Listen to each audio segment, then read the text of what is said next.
கேமராண்ட பெட்டி இப்படித்தான் இருக்கும். ஆனால் எங்களோட ஜனங்களோட கிரியேட்டிவிட்டி மைண்டுக்கு ஒரு அளவே இல்லை. எப்படி என்ன செய்து வச்சுக்கிறாங்கன்றத நீங்களே பாருங்க. எல்லாருமே எங்கள்கிட்ட கேட்குற கேள்வி, அண்ணன் நீங்கள் பூட்டுற கேமராக்கள் வந்து ஆட்டோமேட்டிக்காக ரொட்டேட் பண்ணி பார்க்குமோ, இல்லை நாங்கள் தான் ரொட்டேட் பண்ணி பார்க்கணும்னு சொல்லி கேட்பினோம். அவைக்கு தான் இந்த வீடியோ ஒரு தெளிவான விளக்கத்தை கொடுக்கும். இந்த கேமரா பார்த்தீங்கன்னு சொன்னால், இந்த கேமரா இருக்கிற இடத்துலையே நாங்கள் இந்த கேமரா பார்க்கக்கூடிய இடத்துல ஒரு 4 பகுதியை நாங்கள் செலக்ட் பண்ணி விட்டுருக்கிறோம். குறிப்பிட்ட நிமிஷத்தில் அந்த கேமரா தானாகவே போய் ரொட்டேட் பண்ணி பார்க்கும்.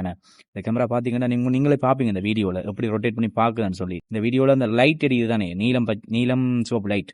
இந்த லைட் பார்த்தீங்கன்னா என்னத்துக்கு எரியுதுன்றா, நான் அந்த இடத்துல போய் நிற்கிறதால என்ன பார்த்துட்டு தான் இந்த லைட் எரியுது. அதாவது ஒரு நடமாட்டம், ஒரு மனித நடமாட்டம் சரி, ஏதாவது அசைவு இருந்தால் உடனே அந்த லைட் எரிஞ்சு உங்களோட ஃபோனுக்கு கூட மெசேஜ் வரும்.